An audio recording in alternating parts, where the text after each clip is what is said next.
It's worrisome. This Angry Chamberlain just brought up now that they've always been doing that, even with the Mavis. It means, the way things happen here. Is there a big masquerade, a big politician, maybe an ex-this, ex-that behind Arik?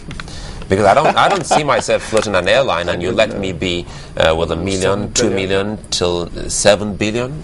That's huge. I don't know. I can't fathom what the issue is. I don't know. But I think it's coming to a head now. The union took an action we don't support. We think it's counterproductive. But what it has succeeded in doing is unveiling the masquerade. Because Arik's reaction to it tells me they don't want to pay us. They go to the public yesterday and say we don't owe FAAN. It's a personal vendetta of the minister and the managing director of FAAN, etc., etc. They want to run away from their obligations. And all this while you had given them written notification, asking them... Several meetings, written notification, several reconciliation meetings they don't show up for. They just don't care. So at the moment, if they don't pay, they're not going to be allowed to fly? No, we are trying to end this impasse because Nigerians shouldn't suffer for this issue that FAAN has and the other agencies in the industry. I want Arik to fly. I want them to fly. Today it's going to be very painful if they're not flying. A lot of people's travel plans will be, because it's not just if you're not unable to fly on your flight with Arik, all the others are full. There are very few. So I was in Abuja yesterday trying to get back to Lagos. My God, when I saw the crowd outside there, I felt very bad. I'm a Nigerian. I want to see us move and the economy move. So I don't want this to continue for one more minute. Do you think that the unions, they followed due process before they called on their strike? Because some people are saying they did not serve the normal notice. They just woke up one day and it is these issues strike. We've been working through the night with the unions, and we're just short of. It's a tricky one to manage. To dislodge them from the airport forcefully might result in you don't want to have a fracas in your airport. So we're trying to work through this to say to them, guys, your point is made. Leave this thing in the hands of management. We're working through this. To get out and go back into the office, so that we don't have to send in the police. But it can't go on forever. So I think we'll resolve this shortly. Yeah, but how does FAAN intend to remain sustainable if they don't have a plan to collect revenue, and yet you're building 11 more terminals? That's why I'm very pleased now that this has come to a head, and it has come to a head by Arik's own hand. By going out yesterday and saying to Nigerians, these people are making spurious allegations. This is a personal vendetta. It's personal reasons, not business reasons.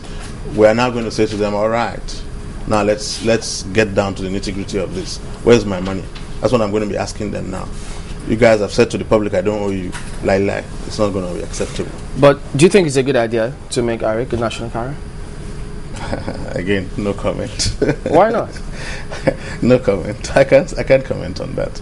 Remember, that's coming from. So you are quoting what I don't even know if it's true. You're quoting it's all over the place. Under such circumstances, it's difficult for me to say. But I still remember the last time you came here, we talked about national carrier. You think we need a national carrier? Well, we are doing a reset.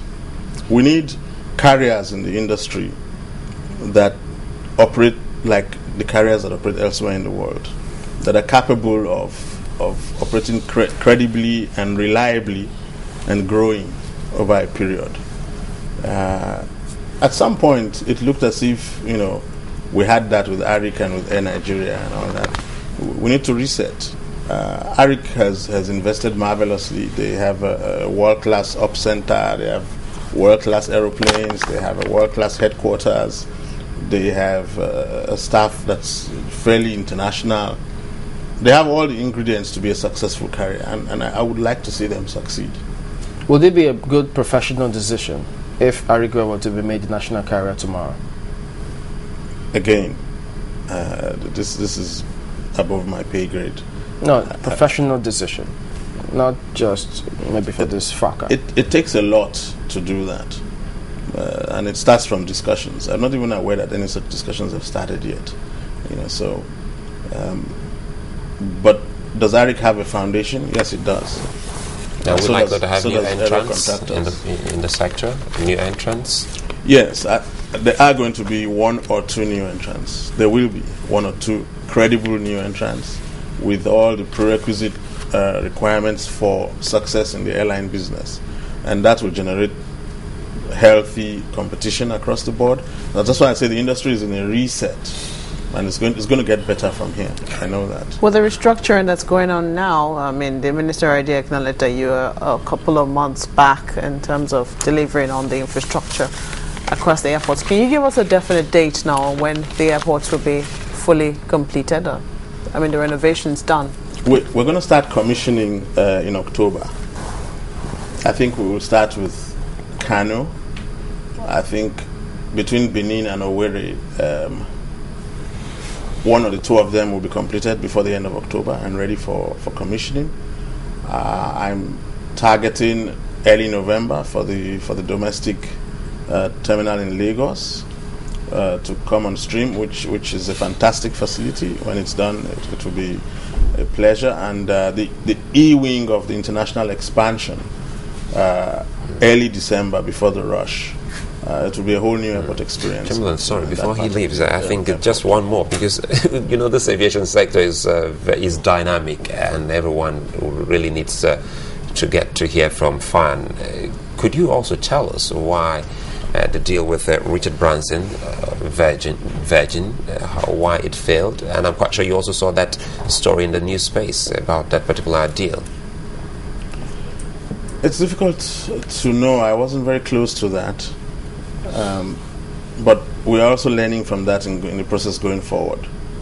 That this time around, whatever new entrants we enable will be 100% private, and government's role will be just to bring the partners together and get them to enable them to start, but not be involved in it at all.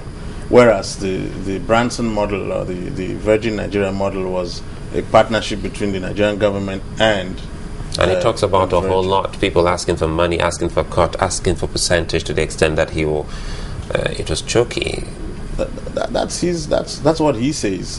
How do I know that what he's saying is true or not? Because it might impede on the effort of your agency in bringing new entrants. We've learned that now. That's why government is not going to be involved at all. It's going to be purely private. Nobody's going to give you that private money. So if you set up an airline, the model was very good. Maybe the mistake there, and that's what we're learning, is that government and the private sector partnered in the airline. This time around, government is not even going to be there. But we want to achieve the same aim using private money, not government. Shouldn't we have reached out to Sir Richard and say, you said this, could you please tell us more so that we can actually stop this in the future? Again, I have no desire to reach out to him as managing director of FAAN. It probably doesn't concern me. I do not even know that it's true what they're saying, what they're claiming he really said. Because he made some serious allegations there which are offensive to I mean, if I sat down as the Nigerian government, I would be feeling very offended by those statements. I think it's highly doubtful. I've seen it quoted copiously in Facebook and everywhere, but I haven't. It never made the mainstream media where somebody reported that Branson at this conference or at this speaking opportunity said this. But somebody just put that and put Richard Branson underneath, and I doubt it. I really doubt it.